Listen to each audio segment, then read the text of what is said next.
Hi అండి. తెలుగు కథల ప్రపంచంకు స్వాగతం. ఇవాళ బాలమిత్ర ఫిబ్రవరి 2010 సంచిక నుంచి అన్నిటా ఫస్ట్ అనే కథను వినేద్దామండి. 4 పదులు చవిచూసిన ఆనందరావు జీవితంలో అనేక ఆటుపోట్లు ఎదుర్కొన్నాడు. విద్యార్థి దశలో అన్నిటా అత్యవసర మార్కులే. ప్రస్తుతం సంపాదిస్తున్న నెల జీతం కూడా ఆ మాత్రమే. అయితే భగవంతుడు వాటన్నింటినీ మర్చిపోవడానికి కొడుకు అవినాష్ని వరంగా ప్రసాదించాడు.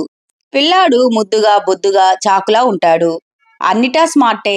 వాడి 3 ఏళ్ల ప్రాయంలో అపార జ్ఞానానికి బామ్మగారి పట్ల జరిగిన ఓ విచిత్ర సంఘటన. అది కార్తీక మాసం. ఎముకలు కొరికే చలి. బామ్మ మడితో పిండి వంటల్లో మునిగిపోయింది. అవినాష్ పిల్లిలా వెళ్లి వెనక నుండి ఒక్కొక్కటి స్వాహా చేయటం చూసి పట్టుకున్న బామ్మ, వెధవా, నీకు ఇలా కాదు అని కాళ్ళు చేతులు కట్టి ఓ గదిలో పెట్టి తలుపులు బిగించింది. అదృష్టం కొలది ఆ గదిలో అవినాష్ కంటికి చేటలో నానబెట్టిన శనగలు పెసలు కనబడ్డవి. అరగంట తర్వాత బామ్మకు జాలి పుట్టి, గుంట వెదవడు ఏం చేస్తున్నాడో పాపం అని తలుపు సందులోంచి చూసింది. ఆ దృశ్యం చూసి కొయ్యబారిపోయింది. అవినాష్ బిగించిన కట్లతోనే పాగుతూ వెళ్లి నోటితో చకచకా లాగించేస్తున్నాడు. కొడుకు ఇల్లు చేరగానే సంఘటన చెప్పి, ఒరేయ్ ఆనందు, నీ కొడుకు అయితే మంచి ప్రయోజకుడు అవుతాడు, లేకపోతే పరమ దుండగుడు అవుతాడు. ఇది నా జోస్యం అంది. ఏ తండ్రైనా తమ పిల్లలు ప్రయోజకులు అవ్వాలనే కోరుకుంటారు. నేను నా కొడుకు ప్రయోజకుడు అవ్వాలని, నాకు మంచి పేరు తేవాలని కోరుకుంటున్నాను. నా ఆశ నెరవేరేలా దీవించవే అమ్మా. పెద్దలు దీవిస్తే ఆ భగవంతుడి దీవెనలు అందినట్లే కదా అన్నాడు. నా పిల్లాడికి నాకు మాదిరి అత్యవసర మార్కులు, చాలీ చాలని జీతం, ఏదో జీవిస్తున్నాంలే అన్నట్లుండే మధ్యతరగతి జీవితం, ఇవేవీ లేకుండా వాడి భవిష్యత్తు బంగారంలా మెరిసిపోవాలి. ఏ కష్టాలు లేకుండా హాయిగా ఏ లోటు లేకుండా జీవించాలి. అలాగని దీవించమ్మా అన్నాడు. అలాగేలేరా అంది అవినాష్ బామ్మ. బామ్మగారి నోటువాక్యం ప్రభావం చేతనో, లేక ఆనందరావు అపర్ణ పుణ్యఫలమో అవినాష్ 1వ తరగతి నుండి అన్నిటా ఫస్టే. ఆటలు, పాటలు, డాన్సులు, చివరకు క్విజ్ పోటీల్లో కూడా ఫస్టుగా నిలవడంతో తల్లి తండ్రి సమస్యలన్నిటినీ మర్చిపోయేవారు. ఆనందరావు అవసరార్థం స్కూల్కి వెళ్ళినప్పుడు టీచర్లందరూ తన కొడుకు టాలెంట్ని పొగుడుతూ ఉంటే ఉప్పొంగిపోయేవాడు. వారం దినాల తర్వాత ఆనందరావుని ఉన్నఫలంగా స్కూల్కి రమ్మని ఫోన్ వచ్చింది. ఆఫీసులో అర్జెంట్ పనులు ఉన్నా వెనక్కి పెట్టి స్కూల్కి ఆతృతగా వెళ్ళాడు. చూసేసరికి హెడ్ మాస్టర్ గదిలో ఓ అబ్బాయి తలకి కట్టుతో బెంచీ మీద పడుకొని ఉన్నాడు. పక్కన అవినాష్ మరో 2 టీచర్లని చూసి నిర్ఘాంతపోయాడు.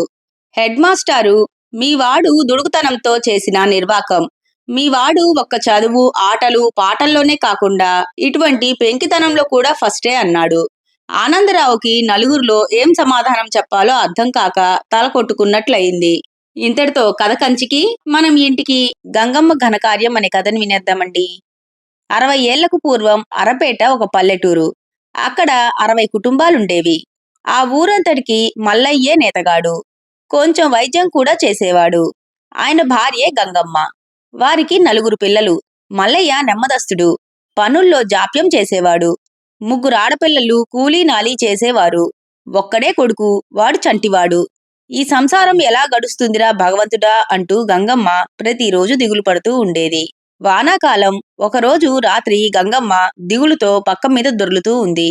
దినమంతా శ్రమించిన మిగతావారు గాఢ నిద్రలో ఉన్నారు. మల్లయ్య అయితే పడుకుంటే లేవడు. తెల్లవారిపోవాల్సిందే. గంగమ్మ దిగులులో ఆలోచనల్లో ఉండగా ఏదో అలికిడి అయ్యింది. ఎలుకో, పందికొక్కో, పిల్లో అనుకుంది. కాని కొంతసేపటికి అది తాళం మరియు గొల్లెం చప్పుడే అని అర్థమైపోయింది. ఆ రోజుల్లో కరెంటు దీపాలుండేవి కావు. ఆమ్దం దీపాలే గతి. దాని గుడ్డి వెలుతురులో గంగమ్మ ద్వారం వైపు పరీక్షగా చూసింది. తాటాకుల పూరింటికి ద్వారం పక్కనే రంధ్రంలో చెయ్యి దూర్చేసి తాళాన్ని లాగుతూ, గొల్లాన్ని లాగుతూ ఒక చెయ్యి కనపడింది. గంగమ్మ గుండె గుబేలుమంది. గంగమ్మ తన భర్తను గట్టిగా తట్టింది. అయినా అతను లేవలేదు. అర్ధరాత్రి అయ్యుంటుంది. బయట చిమ్మ చీకటి. దినమంతా ఉరుములు, వర్షపు జల్లులు. గంగమ్మ కొంచెం ఆలోచించింది. కొడవలి కోసం చూసింది. కత్తి కోసం వెతికింది. కాని అందుబాటులో అవేమీ లేవు. ఆలస్యం చేస్తే ఆ పూరింటి తాళం గొలుసే కాదు, ద్వారమే ఊడి రావచ్చు. దానితో దొంగవాడు ఇంట్లోకే రావచ్చు. వాడు వస్తే ఇంకేముంది? తనొక్కతే ఎంతసేపు పోట్లాడగలదు? వాడి చెయ్యి మొరటుగా ఉన్నది. ఇక వాడెంత ఎత్తు, ఒడ్డు, పొడువు ఉంటాడో? అసలు వాడితో పాటు ఇంకెందరు దొంగలొచ్చారో అనుకొని గంగమ్మ వణికిపోయింది. అయితే గంగమ్మ క్షణాల్లో ధైర్యం కూడదీసుకుంది. చచ్చినా సరే వాడిని లోనికి రాకుండా చెయ్యాలి అనుకుంది. చీర కొంగు గట్టిగా నడుం చుట్టూరా చుట్టింది. చెంగు బొడ్లో దోపింది. ఆవేశంగా ముందుకు నడిచింది. ఆ చెయ్యి గట్టిగా దొరకపుచ్చుకుంది. పిదప బలం కొద్దీ తన వైపు లాక్కుంది. అంతే. ఆ దొంగవాడు లబోదిబోమన్నాడు. అయినా గంగమ్మ కనికరించలేదు. వాడి చెయ్యి ముందుకు వెనకకు అదే పనిగా లాగసాగింది. గోళ్లతో రక్కింది, గిల్లింది, చర్మం బూడి వచ్చింది, రక్తం కారింది. గట్టిగా అరిస్తే జనం మేలుకొని పట్టుకు చావగొడతారని దొంగవాడి భయం. అందుకే అమ్మో అబ్బో అంటూ ఏడుస్తూ వాడు కాళ్ళబేరానికొచ్చాడు. గంగమ్మ కొంచెం శాంతించింది. ఒక్కసారిగా వాడి చెయ్యి ఆఖరిసారిగా బాగా లాగేసి చటుక్కున వదిలేసింది. అంతే. ఆ దొంగవాడు శక్తి కొద్దీ వెనుకకు లాగే ప్రయత్నంలో ధబేలున కిందపడ్డాడు. పెద్ద శబ్దం వినిపించింది. ఆ పిమ్మట బురద నేలలో ఆ దొంగవాడు పడుతూ లేస్తూ బ్రతుకు జీవుడా అంటూ పారిపోయాడు. ఈ జన్మలో ఇక ఇటు రాకుండా పారిపోయాడు. మరునాడు గంగమ్మ ఘనకార్యం తొలుత తన కుటుంబంలో, ఆ పిదప ఆ నోట ఈ నోట ఆ ఊరంతా తెలిసిపోయింది. అందరూ అర్ధరాత్రి పూట ఆమె ధైర్యాన్ని మెచ్చుకున్నారు. ఇంతటితో కథ కంచికి, మనం ఇంటికి. ముందు జాగ్రత్త అనే కథను వినేద్దామండి. రామనాథం మాస్టార్ అంటే ఆ ఊర్లో అందరికీ గౌరవం, భక్తి ఎక్కువ. ఆయన వద్ద చదువుకున్న విద్యార్థులెందరో ఈనాడు డాక్టర్లుగాను, ఇంజనీర్లుగాను పెద్ద పెద్ద పదవులలో ఉన్నారు. మాస్టారికున్న ఇద్దరు కొడుకులు మంచి ఉద్యోగాలు చేసుకుంటూ భార్యాపిల్లలతో వేరే ఊళ్ళో ఉంటున్నారు. ఓ రోజు రామనాథం గారి భార్య సీతమ్మ భర్తతో, ఏమండి, వచ్చే నెలలోనే కదా మీరు రిటైర్ అయ్యేది. మనం పెద్దవాడి వద్ద ఉంటామా లేక చిన్నవాడి వద్దనా అని అడిగింది. ఎవరి వద్ద ఉండేది ఇంకా ఆలోచించలేదు అన్నారు మాస్టారు. అదేంటండి, దీనికి ఆలోచనేనా అని అడిగింది సీతమ్మ. పిచ్చిదానే, దూరం ఆలోచించనిదే నేనే పని చెయ్యనని నీకు తెలుసు కదా అని నవ్వేసి ఊరుకున్నారు. రామనాథం మాస్టారు రిటైర్ అయి 6 మాసాలు గడిచిపోయాయి. ప్రతిరోజు ఉదయం సాయంకాలం అలా బజార్లో తిరిగి రావడం ఆయనకి అలవాటు. యథాప్రకారం సాయంకాలం బజారుకెళ్లిన మాస్టారు చీకటి పడేసరికి రిక్షాలో డాక్టర్తో సహా ఇంటికి వచ్చారు. సీతమ్మ గారు గాబరాగా ఆయన్ని మంచం మీద చేరుస్తూ, ఇదేంటండి డాక్టర్ గారు, ఆయనకేమైంది అని అడిగింది. బీపీ వచ్చి బజార్లో పడిపోతే రిక్షాలో ఇంటికి తీసుకొచ్చాను అని సిరంజి కడుగుతూ చెప్పారు డాక్టర్ గారు. ఈ మందులు తెప్పించి వాడండి. రోజూ వచ్చి మాస్టార్ని చూస్తూ ఉంటాను అని చెప్పి వెళ్ళిపోయారు డాక్టర్. సీతమ్మ గారు కళ్ళనీళ్లు పెట్టుకుంటూ, ఏమండి, ఈ పరిస్థితుల్లో మనం ఇక్కడ ఉండటం కంటే చిన్నవాడి దగ్గరుంటే మంచిది కదా. అక్కడైతే మంచి డాక్టర్లు, మందులు అందుబాటులో ఉంటాయి అంది నెమ్మదిగా. సహజంగా తండ్రికి పెద్దవాడిపైన, తల్లికి చిన్నవాడిపైన అభిమానం ఎక్కువ. అయినా ఎవరి వద్ద ఉంటే వృద్ధాప్యంలో సుఖంగా ఉంటుందో ఆలోచించి మరీ ఓ నిర్ణయానికి రావాలి. అలా ఆలోచించి ఇద్దరి కొడుకులకి టెలిగ్రామ్ ఇచ్చారు మాస్టారు. రామనాథం మాస్టారి కొడుకులిద్దరూ భార్యాపిల్లలతో వచ్చారు. కొడుకుల్ని, కోడళ్ళని, మనవళ్ళని, మనవరాళ్ళని చూడగానే కొండంత బలం వచ్చినట్లయింది మాస్టారుకి. ఓ 2 రోజులు సరదాగా గడిచిపోయాయి. మర్నాడు ఉదయాన్నే కొడుకులు ప్రయాణం అనగానే చిన్నాడితో వెళ్ళిపోదామంది సీతమ్మ భర్తతో. ఆ మాటలు విని మౌనంగా ఊరుకున్నారు మాస్టారు. ఆ రాత్రి భోజనాలవ్వగానే ఎవరి గదుల్లోకి వాళ్ళు వెళ్ళిన తర్వాత రామనాథం భార్య చేయి పట్టుకొని తిన్నగా చిన్నవాడి గది బయట మాట్లాడకుండా నిల్చున్నాడు. ఏమండి, మీ అమ్మేంటి అలా అంటున్నారు? ఈ పేషెంట్ని తీసుకొని మనింటికొస్తే చాకరీ ఎవరు చేస్తారట? తెల్లారు లేచి పిల్లలకి ముస్తాబు చేసి వాళ్ళకి క్యారేజీలు సర్ది వాళ్ళని స్కూలుకి పంపి మిమ్మల్ని ఆఫీస్కి పంపేసరికి నాకు సరిపోతుంది. ఇంకా వీళ్ళకి కూడా నేనేం చేయగలను అని చిన్నాడి భార్య అంటోంది. తరువాత పెద్దాడి గది దగ్గరికి వెళ్లి నిల్చున్నారు రామనాథం దంపతులు. మామయ్య గారిని, అత్తయ్య గారిని మనతో తీసుకెళ్దామండి. ఈ సమయంలో వారిని ఇలా వదిలి మనమెలా వెళ్ళగలం అంది పెద్దాడి భార్య. నాన్నని మనింటికా ఆశ్చర్యంగా అడిగాడు పెద్దాడు. మనింటికే, ఏం అంది భార్య. మరేం లేదు, మనది పెద్ద పట్నం కాదు కదా, మంచి మందులు అవి ఉండవు కదా అని అంటున్నాను అంతే మెల్లగా అన్నాడు పెద్దాడు. మీ నాన్నగారిని తీసుకురావటం మీకు ఇష్టం లేనట్లుంది. అసలు పునాదినే మరిచిపోతున్నారు. మన కుటుంబం అనే భవనానికి మీ నాన్నగారు పునాది వంటివారు. ఆయనుండబట్టే మీరున్నారు. మీరుండటం వల్ల నేను, మన పిల్లలం ఉన్నాం. ఇకపోతే మందులంటారా? ఈ వయసులో వారికి మందుల కంటే వేల పట్టున మంచి ఆహారం, మనసుకి సంతోషం ఉంటే ఏ మందులు అక్కర్లేదు. డబ్బు పెట్టాలనే భయం కూడా మీకు అక్కర్లేదు. మామయ్య గారి పెన్షన్ డబ్బు ఆయనకెలానూ ఉంది కదా అని భర్తకి నచ్చజెప్పింది. కోడళ్ళిద్దరి మాటలు విని వాళ్ళ మంచం దగ్గరికి రాగానే, ఏవండి, మనం పెద్దాడి వద్దకే వెళ్దాం అంది సీతమ్మ. మర్నాడు ఇద్దరు కొడుకులు కుటుంబాలతో వెళ్ళిపోగానే పెద్ద కోడలు తనతో రమ్మని ఎంత ప్రాధేయపడినా వెళ్ళలేదేమండి అని అడిగింది సీతమ్మ. చూడు సీత, నిజానికి నాకే జబ్బూ లేదు. డాక్టరు నా పాత శిష్యుడే. కాబట్టి మేమిద్దరం ఇలా నాటకం ఆడాం అంటూ నవ్వుతూ చెప్పాడు రామనాథం గారు. నాటకమా? ఎందుకు అని అడిగింది సీతమ్మ. మరి నీవెప్పుడు చిన్నాడి దగ్గరికే వెళ్దాం అంటావు కదా. కొడుకులు మనవాళ్ళైతే మాత్రం వచ్చిన కోడళ్ళు మనవాళ్ళు కాదు కదా. ఎవరెలాంటి వాళ్ళో నీకర్థమవటానికే ఈ నాటకం, తెలిసిందా అన్నాడు రామనాథం. మరి మందులు అవి ఎందుకు తీసుకున్నారు అడిగింది సీతమ్మ. ఇవే, బలానికి పనికొచ్చేవే, నీకు కావాలా అని నవ్వుతూ అడిగాడు రామనాథం. ఇంతటితో కథ కంచికి, మనం ఈటికి నిజమైన కొడుకు అనే కథను వినేద్దామండి.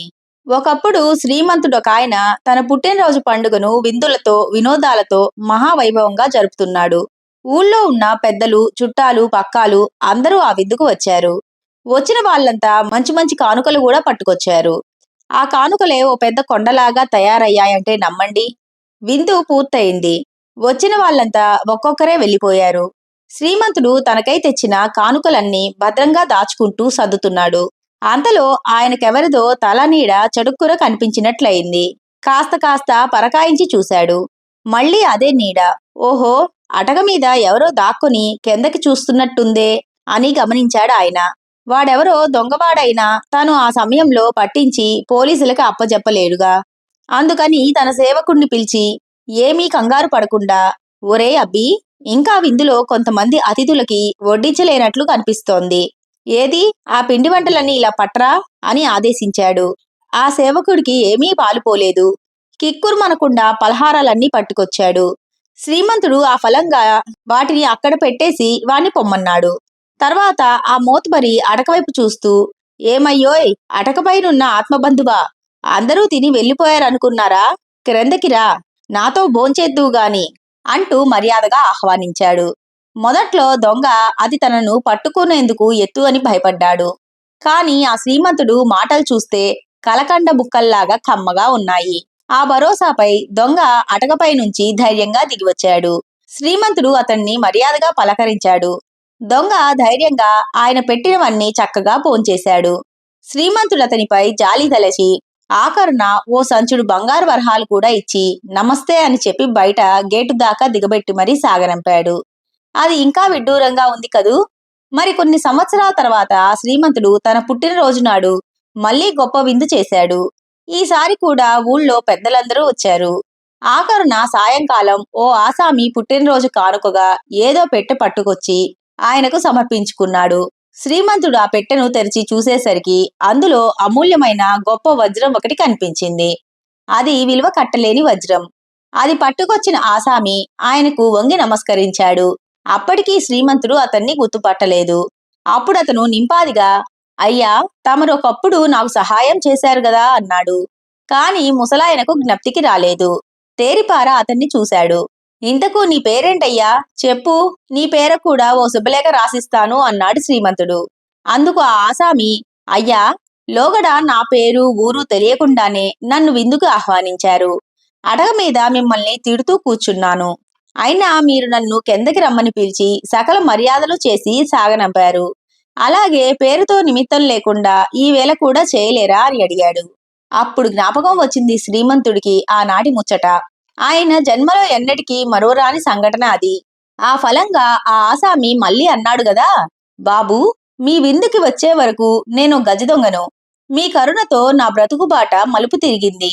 దొంగతనం మానేశాను. పరువుగా బ్రతకసాగాను. దేవుడు కూడా మెచ్చుకున్నాడు. మీరిచ్చిన డబ్బుతో వ్యాపారం ఆరంభించాను. ఈనాడు కోడికి పడగలెత్తి కుబేరుణ్ణై కూర్చున్నాను. ఇదంతా మీ చలవేనన్న సంగతి ఎన్నటికీ మరువలేను. మీరు ఓ అపకారికి ఉపకారం చేశారు. అందుకనే నేను కూడా ఇతరులకు ఉపకారం చేస్తున్నా. నా డబ్బంతా పేదలకే వినియోగిస్తున్నాను. ఇదంతా వింటుంటే శ్రీమంతుడికి మనస్సు ఆనందంతో ఉప్పొంగిపోయింది. ఆ వేళ విందు పూర్తయిన పిమ్మట శ్రీమంతుడు అతడి వంక ఆనంద బాష్పాలతో చూస్తూ ఇలా అన్నాడు. ఇదిగో చూడు, నాకు కొడుకులు మనమలు ఎందరో ఉన్నారు. కాని నీ అంత ప్రియమైన వాళ్ళొక్కరూ లేరు సుమీ. ఎన్నో ఏళ్ల క్రితం నీకు నేను చేసిన ఒక మంచి పని అనేక దాన ధర్మాలకు కారణమైంది. నా సంతతిలో ఒక్కరూ ఇంత మంచి పనికి ఇంతవరకు పూనుకోలేదు. నిజం చెప్పాలంటే నువ్వే నాకు నిజమైన కొడుకువి. నువ్వే నా ఆస్తి అంతటికీ వారసుడివి అంటూ కౌగిలించుకున్నాడు. అంతేకాదు తన ఆస్తి అంతటిని అతనికి రాసి ఇచ్చేశాడు. అయినా అతని ఆస్తిని తను తీసుకోలేదు. ఆ శ్రీమంతుడి కొడుకులకే మళ్లీ పంచి ఇచ్చి వారందర్నీ మంచి దారికి తీసుకువచ్చాడు. చూశారా మరి, ఒక మంచి పని ఎన్ని మంచి పనులకు దారి తీసిందో. ఇంతటితో కథ కంచికి, మనం ఇంటికి. ఒక పొట్లం అగ్గి, ఒక పొట్లం గాలి అనే కథను వినేద్దామండి. అనగనగా ఒకప్పుడేమో జపాన్ దేశంలో ఓ ముసలాయనకు ఇద్దరు కొడుకులుండేవారు. ఆ ఇద్దరు అన్నదమ్ములకు పెళ్లిళ్లు జరిగాయి. అమారా కొమారా దేశంలోని అందమైన ఇద్దరు అమ్మాయిలను పెళ్లి చేసుకుని ఎంచక్కా కాపురం చేసుకుంటున్నారు. ఇలా ఉండగా కొన్నాళ్లకు కొత్త కోడలిద్దరికీ తమ ఇళ్ల మీద మనసైంది. ఇంటి ధ్యాస ఎక్కువైంది. ఎలాగైనా తమ ఊళ్ళకెళ్లి తమ చుట్టాలను పక్కాలను చూడాలని ఉబలాటం ఊరించటం మొదలుపెట్టింది. ఒకనాడు ముసలి మామగారిని అందుకు అనుమతి అడిగితే ఆయన ససేమిరా వల్ల కాదన్నాడు. తమ భర్తల ద్వారా చెప్పించి చూశారు. కానీ లాభం లేకపోయింది. ఏమర్రా, నేనంటే మీకు లక్ష్యం లేదు గనుక ఇవాళ ఇంత హఠాత్తుగా పుట్టిళ్ళకెళ్ళిపోదామని పట్టుబడుతున్నారు. అయినా ఏదో ఇంతగా ప్రాధేయపడి అడుగుతున్నారు కాబట్టి ఈసారికి వెళ్ళనిస్తున్నాను. కానీ ఒక షరతు మీద నేనడిగింది వాళ్ళ పుట్టింటి నుంచి పట్రావాలి. తెలిసిందా అన్నాడు ముసలి మామగారు. ఓ, దానికేం చెప్పండి, ఇట్టే పట్టుకొస్తాం అన్నారు మామగారంటే భయభక్తులు గల కోడళ్ళిద్దరు. అప్పుడు ఆ ముసలాయన పెద్ద కోడలిని పిలిచి కాస్తంత అగ్గిని ఓ కాగితంలో పొట్లం కట్టుకొని రమ్మని చెప్పాడు. చిన్న కోడల్ని పిలిచి కాస్తంత గాలిని కాగితం కప్పి పొట్లం కట్టి తీసుకొని రమ్మని చెప్పాడు. అలా వాళ్ళిద్దరూ తీసుకొస్తేనే వాళ్లకు తన మీద వాళ్ళ భర్తల మీద నిజంగా ప్రేమ ఉన్నట్లని భావిస్తానన్నాడు. పాపం కోడళ్ళిద్దరూ పుట్టింటి ధ్యాసలో ఎప్పుడెప్పుడా అని ఉన్నారు గదూ. అందుకని ఇహ ముందు వెనుక ఆలోచించకుండానే సరే అలాగే తెస్తాం అని ఒప్పేసుకొని పుట్టిళ్లకు వెళ్ళిపోయారు. కొన్నాళ్ళకి అనుకున్న గడువు దగ్గర పడింది. తీరా తిరిగి వెళ్లేటప్పుడు వాళ్ళు ఆలోచించసాగారు మామగారు తెమ్మన్న వస్తువుల గురించి.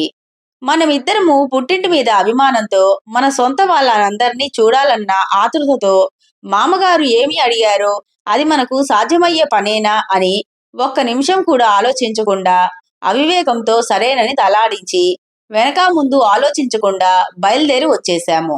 సొంత వాళ్ళని చూసే ఆనందంలో మునిగిపోయాం. ఇప్పుడు బయటకు వచ్చేసిన తర్వాత ఆలోచిస్తే భయమేస్తోంది. మన మామగారు ఎంతటి పితలాడకం పెట్టారు. ఇప్పుడు మామగారు తీసుకురమ్మన్న వస్తువులను తీసుకెళ్లడం ఎలాగా, మన భర్తలను కలిసేదెలాగా ఏమీ తోచడం లేదు. ఈ విషయం తలుచుకుంటేనే భయమేస్తుంది అనుకున్నారు తోడికోడళ్ళిద్దరు. కోడలకేం చెయ్యటానికి పాలుపోలేదు. ఓ నాటి అర్ధరాత్రి గట్ల అదే ఆలోచించుకుంటూ దిగులుగా ఓ కీకారణ్యంలోకొచ్చి కూర్చున్నారు. ఆ అరణ్యంలో కూర్చుని అయ్యో అనుకుంటూ ఏడవటం మొదలుపెట్టారు తోడికోడళ్ళిద్దరు. అంతలో గబుక్కున ఎక్కడ్నుంచో ఓ పెద్ద కేక వాళ్ళకి వినిపించింది. ఏమర్రా అమ్మాయిలు, ఎందుకిలా శోకంతో రాగాలు పెడుతున్నారు అని ఎవరో అడుగుతున్నట్టయింది. అందులో పెద్ద కోడలు చివాలున లేచి ఏడవకపోతే ఏం చేయమంటారు, అత్తవారిల్లు వదిలి వచ్చేశాం. మళ్ళీ అక్కడికి తిరిగి వెళ్లాలంటే ఓ పొట్లం అగ్గి ఓ పొట్లం గాలి కానుకలుగా పట్టుకెళ్లి మా మామగారికి ఇవ్వాలి. ఏం చేయడమో తోచక తికమక పడిపోతున్నాం అంటూ మళ్ళీ రాగాలు తీయటం ప్రారంభించింది. మళ్ళీ ఆ కేక ఇలా వినిపించింది. ఇంత మాత్రం దానికే మీరిలా ఏడుస్తారేం? ఇదిగో ఈ కాగితం చూడండి అంటూ ఉండగానే ఓ చిన్న దళసరి రంగు కాగితం అటు ఎగురుకుంటూ వచ్చింది. ఆ కాగితం మరుక్షణంలో ఓ చక్కని లాంతరుగా ముడతలు పడి అందంగా ఉంది. ఇంకేం అయిపోయింది. ఆ లాంతరు లోపల చిన్న కొవ్వొత్తిని వెలిగించి పట్టుకెళ్ళండి. అదే పొట్లం చుట్టిన అగ్గి అన్నమాట. పెద్ద కోడలు అది కళా నిజమా అని ముందు ఆశ్చర్యపోయింది. కాని నిజంగానే కాగితంతో తయారైన లాంతరు తన ముందుకొచ్చింది. ఆమె ఏడుపంతా పటాపంచలైపోయింది. ఆనందంగా ఆ లాంతరులో కొవ్వొత్తిని ఒక దాన్ని వెలిగించి మామగారికి బహుమతిగా ఇవ్వవచ్చుననుకొని మురిసిపోయింది. కాని చిన్న కోడలు చింత మడుకు తీరలేదు. ఆమె ఇంకా బిగ్గరగా ఏడ్చింది. ఓ కనిపించని దేవతామూర్తి, నన్ను కూడా నువ్వే కాపాడి నా పరువు నిలబెట్టు అంటూ అరిచిందామె. అందుకు జవాబుగా ఇదిగో ఇంకొక కాగితం చూడు అనే కేక వినిపించింది. అది అలా వినిపించడంతోనే భూమి మీద ఓ రంగు కాగితం వచ్చి పడింది. ఆసారి ఆ కాగితం ఓ వన్నెల విసనకర్రగా ముడతలు పడి ఎంచక్కా తయారైపోయింది. ఇప్పుడు సులువుగా గాలిని ఈ విసనకర్రతో తీసుకువెళ్ళవమ్మా తల్లి. దీన్ని మీ మామగారి వద్దకు తీసుకుపోయి కాస్త గట్టిగా ఊపు. దాంతో కావలసినంత గాలి వస్తుంది. అదేనన్నమాట పొట్లంలో గాలి అంటే. ఈ మాటలు విని పరమ సంతోషపడిపోయారు తోడికోడళ్ళిద్దరూ. చిన్న కోడలు పెద్ద కోడలు తమ తమ కానుకల్ని పట్టుకుని ఎంతో సంతోషంతో ఉప్పొంగి అత్తవారింటికి వెళ్లారు. మామగారు తన కోడళ్ళిద్దరూ తిరిగి వచ్చినందుకు ఎంతో సంతోషించారు. వాళ్ళు తెచ్చిన లాంతరు అనే అగ్గిపొట్లం, విసనకర్ర అనే గాలిపొట్లం చూసి మరీ మెచ్చుకున్నారు. ఇంతటితో కథ కంచికి మనం ఇంటికి. ఆపద్బాంధవుడు అనే కథను వినేద్దామండి. బాబా తన భక్తులతో సరదాగా మాట్లాడుతూ కాలక్షేపం చేస్తున్నారు. నవ్వుతూ హుషారుగా ఉన్నారు. ఉన్నట్టుండి బాబా మౌనం వహించి అలాగే శూన్యంలోకి దీక్షగా చూస్తూ ఉండిపోయారు. అది గమనించిన భక్తులు అర్థంగాక బాబానే చూడసాగారు. బాబా మసీదుకు 4 వీధుల అవతల ఓ కుటుంబం ఉంది. వారందరూ బాబా భక్తులు. వాళ్ళు పేదవాళ్లు. వాళ్ళున్న ఇల్లు చాలా శిథిలమైంది. ఆ సమయంలో అందరూ కలిసి భోజనం చేస్తున్నారు. అంతలో బాబా వారి వద్దకు వచ్చి, మీరంతా ఒకసారి ఇలా రండి. మీ అందరికీ ఓ తమాషా చూపిస్తాను. భోజనానిదేముంది, తర్వాత తినవచ్చు అన్నారు. అందరూ బాబాతో పాటు బయటికి వచ్చారు. బాబా నవ్వుతూ అందర్నీ దూరంగా ఉన్న చెట్టు వద్దకి తీసుకువెళ్లారు. బాబా, ఏదో తమాషా చూపిస్తాను అన్నావు, ఏది అని అడిగారు ఆ కుటుంబంలోని వాళ్ళు. తమాషాని తమాషాలా చూడాలి గాని బాధపడకూడదు, బెంగపడకూడదు. ఈ లోకంలో ప్రాణం కన్నా విలువైనది మరొకటి లేదు. ఈ బాబా మీ చెంత ఉన్నంత వరకు మీకు ఏ లోటు రాదు అంటూ వారి ఇంటి వైపు చూపించాడు. అంతే, క్షణంలో ఆ పెంకుటిల్లు పెద్ద శబ్దం చేస్తూ కూలిపోయింది. అది చూసి వాళ్ళు పెద్దగా అరిశారు. ఉన్న ఆధారం పోయినందుకు బాధపడుతున్న వారికి బాబా ఓదార్చాడు. వారికి ఉండటానికి ఓ ఇల్లు చూపించాడు. మరునాడు మసీదులో బాబా భక్తులతో ముచ్చటిస్తూ ఉండగా ముందు రోజు ఇల్లు కూలిన భక్తుడు వచ్చి బాబా తమని కాపాడిన సంగతి అక్కడి వారితో చెప్పాడు. అది విని వాళ్ళు ఆశ్చర్యపోతూ, నిన్న బాబా మీ ఇంటికి రావటం ఏమిటి? నిన్న రోజంతా బాబా మాతో ముచ్చటిస్తూ ఉన్నారు. అసలు మసీదు వదిలి బాబా బయటికి వెళ్ళలేదు అన్నారు. కాదు కాదు, మీరు పొరబడుతున్నారు. నిన్న మేము భోజనం చేస్తూ ఉంటే బాబా స్వయంగా వచ్చి మమ్మల్ని బయటికి పిలిచారు. అసలు బాబా మా వద్దకి రాకపోతే ఈ రోజు నేను మీ వద్దకు వచ్చేవాడిని కాదు. బాబా మాపై దయ చూపి ఉండటానికి ఇల్లు చూపించారు అన్నాడు భక్తుడు. అయినా వాళ్ళు అతని మాటలు నమ్మలేదు. ఆఖరికి అందరూ కలిసి బాబా వద్దకు వెళ్లారు. బాబా నవ్వి, ఇద్దరూ సరిగానే నిజం చెప్పారు. ఇతని కుటుంబాన్ని కాపాడాను. మీతో పాటు ముచ్చటిస్తూ ఉన్నాను అన్నాడు. అయినా వాళ్ళకి అర్థంగాక బాబా కేసి చూశారు. బాబా నవ్వుతూ, నా భక్తులను రక్షించవలసిన బాధ్యత నాది కాదా? నేను మీతో మాట్లాడుతుంటే ఆ భక్తునికి ఆపద రాబోతున్నది అన్నది గ్రహించి నా మరో రూపం వెళ్లి ఆ కుటుంబాన్ని రక్షించింది. నా భక్తులకు కష్టము నష్టము కలగనీయను. నేను ఎక్కడ ఉన్నా నా భక్తులను గమనిస్తూ వారి కోరికలు తీరుస్తూ ఉంటాను. నన్ను నమ్మిన వారికి కష్టాలు కలగనీయను అన్నాడు. అది విని భక్తులు తమని రక్షిస్తున్న ఆ మహానుభావుని ఎంతగానో ప్రశంసించారు. అందరినీ బాబా ప్రేమతో ఆశీర్వదించారు. సర్వం శ్రీ సాయినాథార్పణమస్తు. ఒకే విధంగా ఆలోచించడం అనే కథను వినేద్దామండి. ఒకసారి అక్బర్ బీర్బల్ రాజుగారి ఉద్యానవనంలో విహరిస్తున్నాడు. అప్పుడు అక్బర్, ఏ విషయంలోనైనా గాని జనాలంతా ఒకే విధంగా ఆలోచించరు అన్నాడు. ఎల్లవేళలా కాకపోవచ్చు కాని అప్పుడప్పుడు ఒకేలా ఆలోచిస్తారు అన్నాడు బీర్బల్. అసంభవం, అలా ఎప్పుడూ జరగదు. వాళ్ళు అలా ఒకే విధంగా ఆలోచించిన సంఘటన ఒక్కటి చెప్పు చూద్దాం అన్నాడు అక్బర్ బీర్బల్ చెప్పిన దాన్ని ఖండిస్తూ. చటుక్కున ఒక ఆలోచన వచ్చిన బీర్బల్, ప్రభు, ఆ బావి అన్నాడు. ఆ బావి? ఆ అన్నాడు అక్బర్. వచ్చే అమావాస్య నాడు ఆగ్రా నగర వాసులందర్నీ ఇంటికొకరు చొప్పున ఒక బిందెడు పాలు తెచ్చి ఈ ఎండిపోయిన బావిలో పొయ్యమందాం అన్నాడు బీర్బల్. సరే, అలాగే చాటింపు వేయించు అన్నాడు అక్బర్. మర్నాడు ఆ గ్రామవాసులందరూ రాజుగారి ప్రకటన విన్నారు. మన ప్రభువుల వారు వచ్చే అమావాస్య నాడు ఇంటికొకరు చొప్పున ఒక్కొక్క బిందెడు పాలు తెచ్చి రాజుగారి ఉద్యానవనంలో ఉన్న పాడుపడిన బావిలో పొయ్యవలసిందిగా ఆజ్ఞాపించారహో అంటూ. ఆ ప్రకారమే అమావాస్య నాడు ప్రజలంతా తలా ఒక బిందెతో ఆ బావి దగ్గరకు చేరుకున్నారు. కటిక చీకటిగా ఉంది. ఇంతకు ఆ బావి ఎక్కడ ఉందో కనిపించటం లేదు అన్నాడొకడు. అలా నా వెంట రా చూపిస్తాను అన్నాడు మరొకడు. అలా ఆఖరు వ్యక్తి తన బిందె ఖాళీ చేసేసరికి తెల్లవార వచ్చింది. అప్పుడు అక్బర్ బీర్బల్ అక్కడికి వచ్చారు. అక్బర్ బావిలోకి తొంగి చూసి దిగ్భ్రాంతి చెందాడు. ఏంటిది? బావిలో ఒక్క చుక్క పాలన్నా లేవు, అన్నీ నీళ్లే ఉన్నాయి అన్నాడు. బీర్బల్ ఊహించిందే నిజమైంది. ప్రభు, ప్రతి ఒక్కరూ ఎందుకు వృధాగా బావిలో పాలు పోయటం? ఆ చీకట్లో నేను బావిలో ఏం పోసేది ఎవరు చూడొచ్చారు అనుకొని ఉంటారు. అందువల్లే అందరూ నీళ్లు మాత్రమే పోసి ఉంటారు అన్నాడు. అక్బర్ కోపంగా, చీచీ, సిగ్గుచేటు, నా ప్రజలింత నీచబుద్ధి గలవారని నేనెప్పుడూ అనుకోలేదు అన్నాడు. అయ్యా, ఈ సంఘటన జనాలు అప్పుడప్పుడు ఒకే విధంగా ఆలోచిస్తారని తెలియజేయటం లేదు అన్నాడు. కొద్దిసేపటికి తేరుకున్న అక్బర్ నవ్వుతూ, బీర్బల్, నువ్వు రుజువు చేసిన విధానాన్ని మెచ్చుకుంటున్నా. ప్రజల ఆలోచన సరళి గురించి నాకు మంచి అవగాహన ఉంది అన్నాడు మెచ్చుకోలుగా. ఇంతటితో కథ కంచికి, మనం ఇంటికి. తగని ఆలోచన అనే కథను వినేద్దామండి. ఒకప్పుడు దండకారణ్యంలో ఏనుగులు అధికంగా విహరిస్తూ ఉండేవి. ఆ ఏనుగులలో భారమతి అనే ఏనుగు ఉండేది. బండలాంటి తన ఆకారం, పాములాంటి తొండం చూసి ఏవగించుకునేది. అడవిలో ఒంటరిగా తిరుగుతూ ఉంటే పెద్ద పులులు అడ్డగించేవి. సింహాల భయం ఎలాగూ ఉంది. ఆకులు, అలములు, చెట్లు కొమ్మలు ఎంతైనా తిండికి సరిపోయేది కాదు. వేసవిలో గుంటలలో మురికి నీరు స్నానం చేయవలసి వచ్చేది. మంచినీరు కావాలంటే దూరంగా వెళ్ళవలసి వచ్చేది. అలాగే విశ్రాంతికి కొండ గుహలు సరిపోయేవి కాదు. బుల్లి శరీరం ఉంటే బాగుంటుంది అనుకుంది. ఈ మాట తోటి ఏనుగులతో చెప్పింది. అవి వినలేదు కదా, నిర్లక్ష్యం చూయించాయి. తాను ఒక్కతే సాధిస్తానని ఏనుగు భారమతి తపస్సు ప్రారంభించింది. అప్పుడు దేవుడు ప్రత్యక్షమై, నీకేం వరం కావాలో కోరుకో అని అడిగాడు. స్వామి, ఈ భారీ శరీరం భరించలేకపోతున్నాను. చిన్నదిగా మార్చవలే, మరి భూరంధ్రాలలో వెళ్లి రాగలిగినట్లు ప్రసాదించు స్వామి అని ఏనుగు అడిగింది. నీకు ఒకే వరం ఇస్తాను. ఈ వరం నీ వరకు చాలా, లేదా మీ ఏనుగు జాతి కోసమా?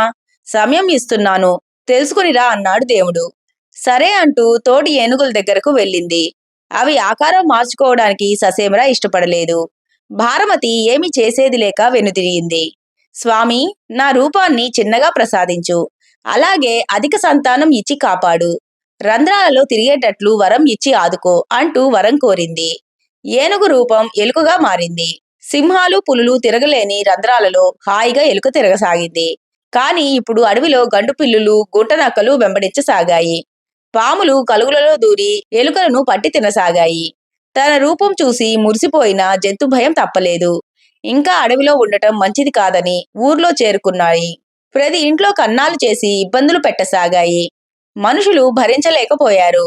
ఎలుక బాధ పడలేక ఇంట్లో పిల్లులను పెంచడం ప్రారంభించారు. పగలు ఎలుకలకు మనుషుల భయం, రాత్రి వేళలా పిల్లుల భయం పట్టుకుంది. కలుగు నుండి బయటకు వస్తే చాలు పిల్లులు ఎలుకలను వేటాడి చంపుకు తినసాగాయి. మరి ఇప్పుడు పులిలాంటి పిల్లుల భయం వెంటాడి సాగింది. భారీ ఆకారంతో అడవిలో తిరగటమే మేలనిపించింది.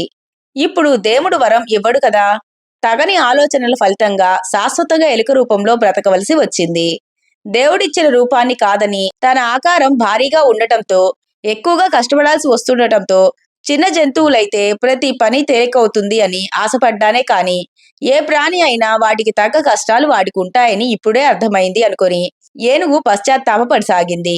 ఇంతటితో కథ కంచికి, మనం ఇంటికి. ఈ కథ కనుక మీకు నచ్చినట్లయితే లైక్ చేసి, షేర్ చేసి, కామెంట్ చేసి మన ఛానల్కి సపోర్ట్ చేసేయండి ఫ్రెండ్స్. ఇక ఉంటానండి. By by.